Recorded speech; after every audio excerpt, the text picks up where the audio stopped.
El presidente Donald Trump ha dejado claro su postura firme ante China y aunque hace unos días se hablaba de un acercamiento para llegar a un acuerdo, aún no hay nada definido. Para analizar lo último sobre este tema, le damos la bienvenida a Vanessa Vallejo, analista político de Voz, Alfonso Aguilar, abogado y analista político de Voz, y Orlando Bendaño, periodista y analista político de Voz.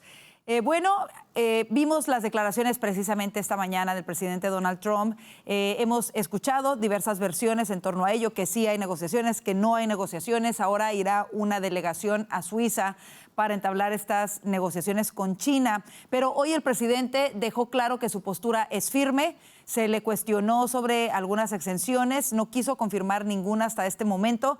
Y la pregunta es, ¿qué tan efectiva ha sido la estrategia de la administración Trump de utilizar estos aranceles altos para presionar a China a negociar?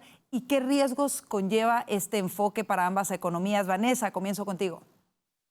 Pues yo creo que lo que está haciendo la administración es abordar un problema que muchos no quisieron abordar nunca, que simplemente voltearon la cara. A veces a los políticos no actúan por lo que sea bueno, sino que lo que miden sobre todo es el costo que eso pueda traer en materia económica, pero también en materia de capital político, pero también en materia de qué van a decir los medios. Pues esta es una administración a la que poco le importa eso.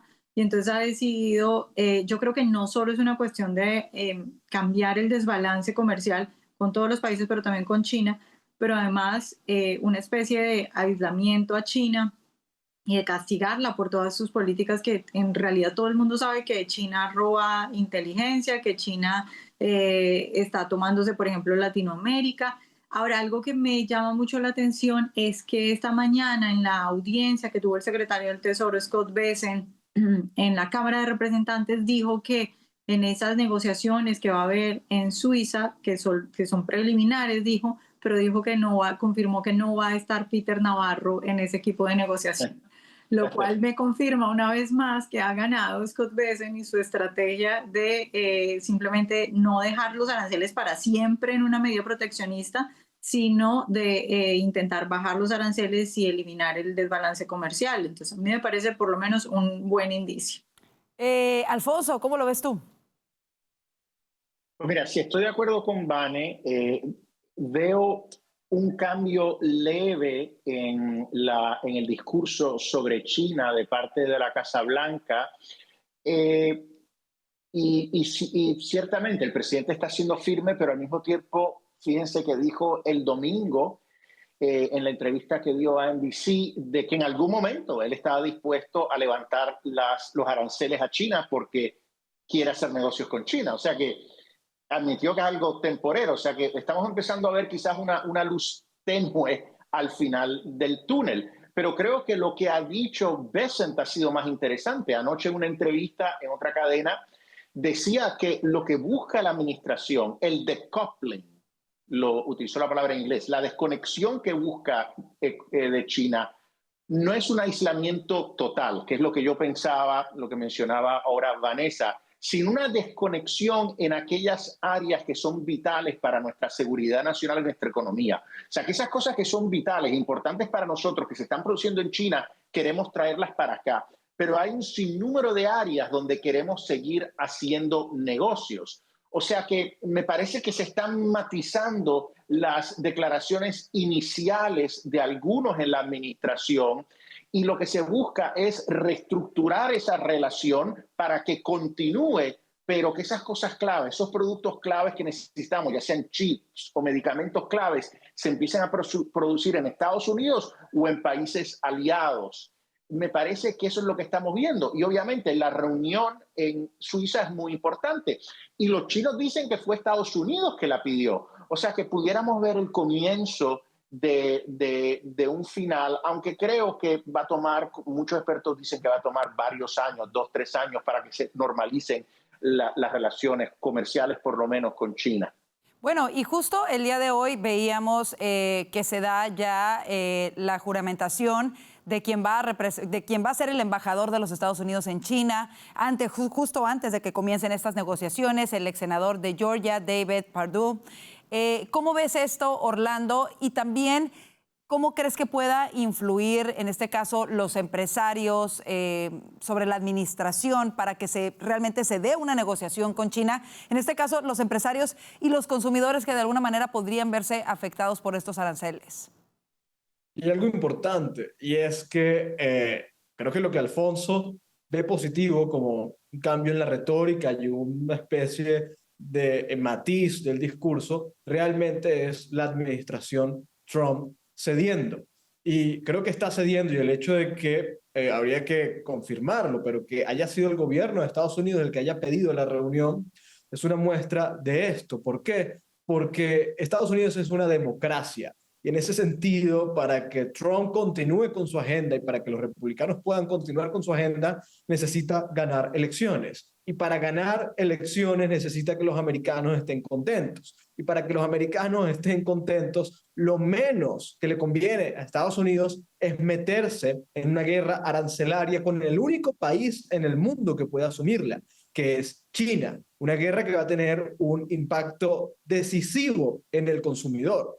Entonces, ojo, China se puede dar ese lujo. China no tiene que responderle a ningún electorado, el régimen chino, ni a ninguna democracia, pero Estados Unidos no. Y en ese sentido, yo creo que, así como tú preguntas, Karina, los empresarios, pero además el electorado, yo creo que los diferentes congresistas, etcétera, van a empezar a presionar para que efectivamente haya un acuerdo lo antes posible que de alguna manera eche para atrás la voluntad de querer ganarle una guerra arancelaria a China, que es imposible, al menos en el corto plazo.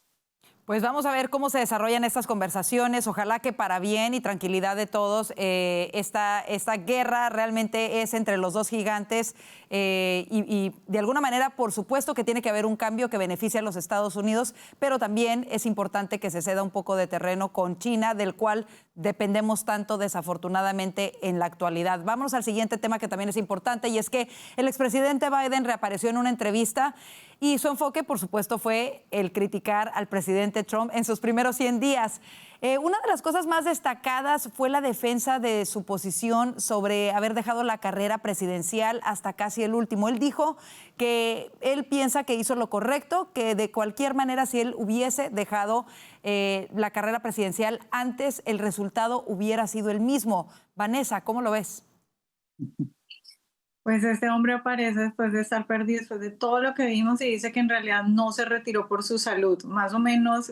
Es decir, siguen mintiéndonos en la cara. ¿Cómo es posible que aparezca y diga que el motivo no fue su salud, sino que simplemente no quería un enfrentamiento interno en el partido?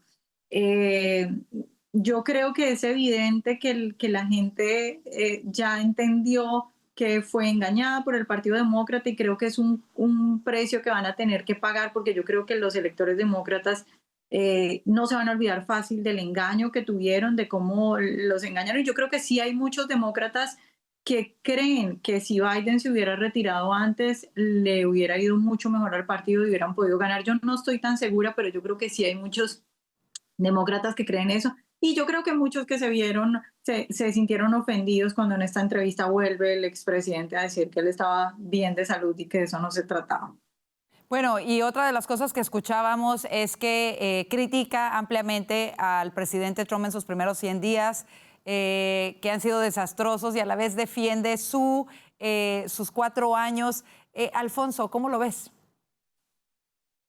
Increíble, pero me di cuenta por qué los demócratas perdieron y por qué su administración era tan poco popular. No era solo por las políticas desastrosas, sino por lo que decía Vanessa, esta frecuencia en tratar de engañar y decir mentiras. O sea, él viene y dice que su administración fue sumamente exitosa. Después se empapina un poquito y dice, bueno, no voy a continuar. ¿Exitosa para quién? ¿Quién piensa que su administración fue exitosa? Nada de humildad. Y entonces después viene y dice que quizás se retiró tarde, pero que no hubiera hecho una diferencia. Obviamente no hubiera hecho una diferencia porque es que el pueblo americano no estaba satisfecho con su administración. Y la realidad es que él quería ser el candidato. Él no se fue por su salud, él no se fue por evitar una guerra interna, él se fue porque lo fueron, porque le pusieron la presión para irse, y se terminó Kamala Harris siendo la candidata. Es porque él la impuso. Recordemos que Barack Obama quería tener un proceso abierto para elegir a otra persona. O sea que es increíble. Entonces después viene y ataca al presidente Trump particularmente con el tema de Rusia, lo que es totalmente de Ucrania, lo que es irónico, considerando que él creó las circunstancias con sus políticas, con su falta de liderazgo, para que Rusia interviniera en Ucrania y entonces ataca a Trump. Si hay, diciendo que es una marioneta de los rusos, parece que no está leyendo el periódico. O sea, Trump ha estado poniéndole mucha presión a Putin. Hoy mismo el vicepresidente dijo que Putin estaba siendo demasiado intransigente. Si hay una posibilidad de lograr una paz, es gracias a Trump. O sea que totalmente desconectado de la realidad de lo que pasó y de lo que está pasando ahora. Yo creo que es hora de que no dé más entrevistas y que no dé más discursos. Que se vaya a la playa ahí a Rehoboth Beach en Delaware. Y no solamente esto, sino que vemos que, por ejemplo, en el caso cuando entrevistan los periodistas a alguien como el expresidente Biden, que está haciendo estas aseveraciones cuando, como tú bien lo dices, la invasión de Rusia a Ucrania ocurrió bajo su mandato un año después, ¿no le recuerdan otras cosas como, por ejemplo, los ataques de Hamas a Israel que ocurrieron justo una semana y media después, 10 a 15 días después de que él le descongeló fondos a Irán? Curiosamente, entonces, después se da el ataque de Hamas a Israel. Sin embargo, no se lo cuestionan los periodistas. Orlando, ¿cómo ves estas críticas y con qué cara hace el expresidente Biden estas críticas a la administración del presidente Trump? Bueno, efectivamente, a ver, lo que tú dices es muy importante, porque si Biden puede salir tranquilamente a dar una entrevista sin ningún tipo de pudor y mentirle a todos los americanos, es porque la prensa se lo permite. Biden es quizá la figura política que más razones hay para increpar en una entrevista por diferentes motivos. No obstante, vemos cómo simplemente se le deja mentir de esa manera. Es muy torpe, yo creo que Biden, sobre todo Biden, el presidente que le asestó a los demócratas una de las peores derrotas en su historia, el presidente para los demócratas que le entregó el país a Donald Trump. En todo caso, esté dando lecciones ahora sobre lo que debería o no debería hacer Donald Trump. Claramente fracasó, la gente no lo quiere, es terrible, pero en la medida en que la prensa, la misma prensa que lo encubrió, que luego salió dándose golpes de pecho, diciendo que cómo era posible que la gente hubiera obviado la verdad que estaba ante los ojos de esa misma prensa, mientras siga complaciente, pues Biden va a seguir teniendo la oportunidad de mentirle a los americanos. Pues así es, muy desafortunado. En 30 segundos les preguntaría, antes de irnos al corte comercial, ¿qué tan difícil va a ser que se reestructure el Partido Demócrata? Porque el común denominador que vemos es que aunque están divididos entre ellos, están unidos en ir en contra del presidente Trump. Vanessa, comienzo contigo. No, yo creo que va a ser muy, muy difícil, porque sí hay acá una pelea de algunos que de pronto no quieren irse a lo más extremo y otros que sí quieren irse a lo más extremo. Y creo que ellos todavía no encuentran, incluso los que son menos extremos todavía no logran descifrar qué fue lo que pasó en las elecciones pasadas, porque no logran ir al asunto de fondo. Orlando. Mira, también lo veo difícil. Yo creo que todavía el Partido Demócrata necesita varias derrotas más para realmente asumir un proceso de reflexión. Parece querer insistir con lo mismo que lo ha llevado al fracaso. Y cerramos contigo, Alfonso. Es un problema muy grande porque tienen líderes que han acogido una ideología de izquierda dura, woke, y realmente va a requerir, como dice Orlando, que pierdan elecciones, pero que esos líderes se echen a un lado y que surja un nuevo liderato que pueda moverse hacia el centro, y eso toma tiempo. Así nos vamos a la pausa comercial. Quédese con nosotros, aún hay más aquí en el panel de Voz News.